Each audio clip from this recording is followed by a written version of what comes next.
Although today's story was first published in 1931, the version that we're reading is actually a part of a 1948 collection called Genius Loci. I'm talking, of course, about The Satyr by Clark Ashton Smith.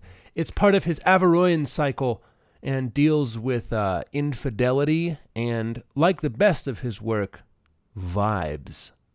So let's vibe on into it. The Satyr by Clark Ashton Smith. Raoul, Comte de la Fresnaye, was by nature the most unsuspicious of husbands. His lack of suspicion, perhaps, was partly lack of imagination, and for the rest was doubtless due to the dulling of his observational faculties by the heavy wines of Averoigne. At any rate, he had seen nothing amiss in the friendship of his wife, Adele, with Olivier de Montois, a young poet who might in time have rivaled Ronsard as one of the most brilliant luminaries of the Pleiades, if it had not been for an unforeseen but fatal circumstance. Indeed, Monsieur le Comte had been rather proud than otherwise because of the interest shown in Madame la Comtesse by this erudite and comely youth, who had already moistened his lips at the fount of Helicon, and was becoming known throughout other provinces than Averoigne for his melodious villanelles and graceful ballads.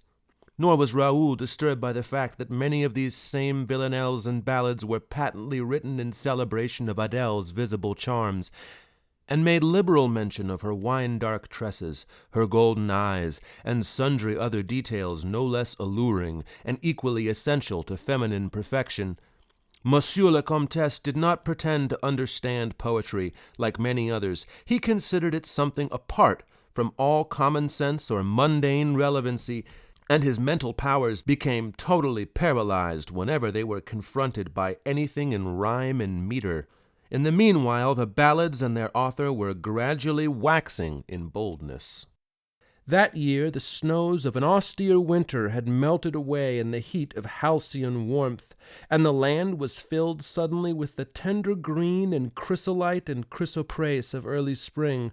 Olivier had come oftener and oftener to the Château de la Fresnaye, and he and Adele were often alone, since they had so much to discuss that was beyond the interests or comprehension of Monsieur le Comte. And now, sometimes they walked abroad in the forest that rolled a sea of vernal verdure, almost to the grey walls and barbican, and within those sun-warmed glades the perfume of first wildflowers was tinging delicately the quiet air. If people gossiped, they did so discreetly, and beyond the hearing of Raoul or of Adele and Olivier. All things being as they were, it is hard to know just why Monsieur le Comte became suddenly troubled concerning the integrity of his marital honor. Perhaps, in some interim of the hunting and drinking between which he divided nearly all his time, he had noticed that his wife was growing younger and fairer, and was blooming as a woman never blooms except to the magical sunlight of love. Perhaps he had caught some glance of ardent or affectionate understanding between Adele and Olivier, or perhaps it was the influence of the premature spring, which had pierced the vinous muddlement of his brain with an obscure stirring of forgotten thoughts and emotions, and thus had given him a flash of insight. At any rate, he was troubled when, on this afternoon of earliest April, he had returned to the chateau from Villon, where he had gone on business, and learned from his servitors that Madame la Comtesse and Olivier de Montois had left a few minutes previously for a promenade in the forest. His dull face, however, betrayed little. He seemed to reflect for a moment. Then, which way did they go? I have reason to see Madame la Comtesse at once. His servants gave him the desired direction, and he went out, following slowly the footpath they had indicated till he was beyond sight of the chateau. Then he quickened his pace, and began to finger the hilt of his rapier as he went on through the thickening woods. "I am a little afraid, Olivier. Shall we go any farther? The couple had wandered beyond the limits of their customary stroll, and were nearing a portion of the forest of Averoigne where the trees were older and taller than all others. Here some of the huge oaks were said to date back to pagan days. Few people ever passed beneath them, and queer beliefs and legends had been attached to them by the peasantry for ages. Things had been seen within these precincts whose very existence was an affront to science and a blasphemy to religion, and evil influences were said to attend those who dared intrude upon the sullen umbrage of the immemorial glades and thickets. The beliefs varied, and the legends were far from explicit, but all agreed that the wood was haunted by some entity inimical to man, some primordial spirit of ill that was ancienter than Christ or Satan. Panic, madness, demoniac possession, or baleful, unreasoning passions that led them to doom were the lot of all who had trodden in the demesnes of this entity. There were those who whispered what the spirit was, who told incredible tales regarding its true nature, and described its true aspect, but such tales were not meet for the ear of devout Christians. "Prithee, let us go on," said Olivier. "Look you, madame, and see how the ancient trees have put on the emerald freshness of April, how innocently they rejoice in the sun's return." "But the stories people tell, Olivier." "They are stories to frighten babes and beldames. Let us go on, there is enchantment here, but only the enchantment of beauty." Indeed, as he had said that, the great-limbed oaks and venerable beeches were fresh with their newborn foliage. The forest wore an aspect of blitheness and vertumnal gaiety, and it was hard to believe the old superstitions and legends. The day was one of those days when hearts that feel the urgency of an unavowed love are fain to wander indefinitely. So after certain feminine demurs and many reassurances, Adele allowed Olivier to persuade her, and they went on. The feet of animals, if not of men, had continued the path they were following, and had made an easy way into the wood of fabulous evil. The drooping boughs enfolded them with arms of soft verdure, and seemed to draw them in, and shafts of yellow sunshine rifted the high trees to aureole the lovely secret lilies that bloomed about the darkly writhing coils of enormous roots. The trees were twisted and knotted, and were heavy with centurial incrustations of bark, were humped and misshapen with the growth of unremembered years, but there was an air of antique wisdom about them, together with a tranquil friendliness. Adele exclaimed with delight, and neither she nor Olivier was aware of anything sinister or doubtful in the unison of exquisite beauty and gnarled quaintness which the old forest offered to them. "Was I not right?" Olivier queried. "Is there aught to fear in harmless trees and flowers?" Adele smiled, but made no other answer. In the circle of bright sunlight where they were now standing, she and Olivier looked at each other with a new and pervasive intimacy. There was a strange perfume on the windless air, coming in slow wafts from an undiscernible source, a perfume that seemed to speak insidiously of love and languor and amorous yielding. Neither knew the flower from which it issued, for all at once there were many unfamiliar blossoms around their feet, with heavy bells of carnal white or pink, or curled and twining petals, or hearts like a rosy wound. Looking, they saw each other as in a sudden dazzle of flame, and each felt a violent quickening of the blood, as if they had drunk a sovereign philtre. The same thought was manifest in the bold fervor of Olivier's eyes, and the modest flush upon the cheeks of Madame la Comtesse. The long-cherished love, which neither had openly declared up to this hour, was clamoring importunately in the veins of both. They resumed their onward walk, and both were now silent through the selfsame constraint and embarrassment. They dared not look at each other, and neither of them had eyes for the changing wood through which they wandered, and neither saw the foul, obscene deformity of the grey boles that gathered on each hand.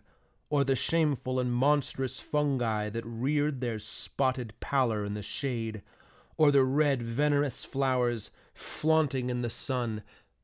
The spell of their desire was upon the lovers. They were drugged with the mandragora of passion, and everything beyond their own bodies, their own hearts, the throbbing of their own delirious blood, was vaguer than a dream. The wood thickened, and the arching boughs above were a weft of manifold gloom. The eyes of fair-eyed animals peered from their hidden burrows with gleams of crafty crimson or chill, ferocious beryl, and the dank smell of stagnant waters, choked with the leaves of bygone autumn, arose to greet the lovers and to break a little the perilous charm that possessed them. They paused on the edge of a rock-encircled pool, above which the ancient alders twined their decaying tops, as if to maintain forever the mad posture of a superannuate frenzy. And there, between the nether boughs of alders in a frame of new leaves, they saw the face that leered upon them. The apparition was incredible, and, for the space of a long breath, they could not believe they had really seen it.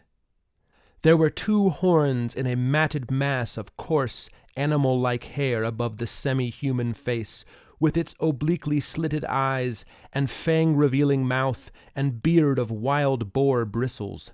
The face was old, incomputably old, and its lines and wrinkles were those of unreckoned years of lust, and its look was filled with the slow, unceasing increment of all the malignity and corruption and cruelty of elder ages. It was the face of Pan, as he glared from his secret wood upon travelers taken unaware. Adele and Olivier were seized by a nightmare terror as they recalled the old legends. The charm of their passionate obsession was broken, and the drug of desire relinquished its hold on their senses. Like people awakened from a heavy sleep, they saw the face and heard through the tumult of their blood the cachinnation of a wild and evil and panic laughter as the apparition vanished among the boughs. Shuddering, Adele flung herself for the first time into the arms of her lover. "Did you see it?" she whispered as she clung to him. Olivier drew her close. In that delicious nearness, the horrible thing he had seen and heard became somehow improbable and unreal. There must have been a double sorcery abroad to lull his horror thus, but he knew not whether the thing had been a momentary hallucination, a fantasy wrought by the sun amid the alder leaves, or the demon that was fabled to dwell in Averoigne, and the startlement he felt was somehow without meaning or reason. He could even thank the apparition, whatever it was, because it had thrown Adele into his embrace. He could think of nothing now but the proximity of that warm, delectable mouth for which he had hungered for so long.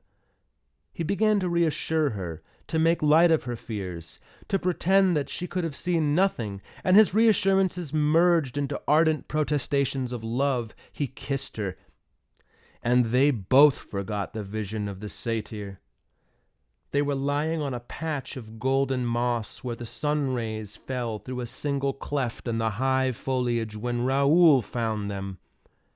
They did not see or hear him, and their first intimation of his coming, as well as their last, was the rapier which he drove through Olivier's body till it pierced the bosom of Adele. Adele screamed and twisted in a brief agony, and the corpse of Olivier moved in a limp unison with her twisting. Raoul drew the rapier out and made sure of the woman with a second thrust. Then, with a vague feeling that he had avenged his honor in the proper fashion, and a sense of dull, unhappy confusion, of muddled and bleary wonder as to what it was all about, he stood looking down at his victims. They were both very quiet now, as beseems a couple who have been slain in open adultery. And there was no movement, no sign of life in the lonely forest where so few people ever came. Therefore, Monsieur le Comte was startled beyond all measure when he heard the wild, malign, unhuman laughter, the mad and diabolical cachinnation which issued from the alder boughs. He raised his bloody rapier and peered at the boughs, but he could see nothing. The laughter ceased and was not followed by any other sound. He crossed himself and began hurriedly to retrace the path by which he had entered the wood. Now, I don't know exactly how the 1931 ending is different, but I know that it didn't involve getting run through with a rapier, and that's, honestly, it's one of the best parts of the story for me, because it's not like it's a righteous revenge, the joke, the interference of the satyr continues. Raoul ends the story getting laughed at, just as the lovers had before. Like the best of Clark Ashton Smith's work, this is a tale of vibes, and I think Averoigne is even more about vibes than some of the frankly less more inventive settings like Zothique and Hyperborea, because Averoigne is that familiar werewolves and beast men and vampires, these kind of like traditional bad guys. It's got to lean more on use of language to create mood and tone. And that's where I think this story really in particular shines. I think the discussion of, or the description of the woods is exquisite and evokes that sense of romance that allows for the story to be compelling. For the Warhammer fans out there, you guys might be listening. I would say that that's a Bray shaman of Slaanesh, But anyways, here's what's really important. If you dug this story, subscribe to the channel, and also check out the link to my Kickstarter, about 200% funded at the time that I record this, and get on board with Thrilling Suspense Fantasy. You don't want to miss it. You want to be a part of it. You want to vibe out with me. So have a great rest of your day. Take care. Do some awesome stuff. Read a cool story.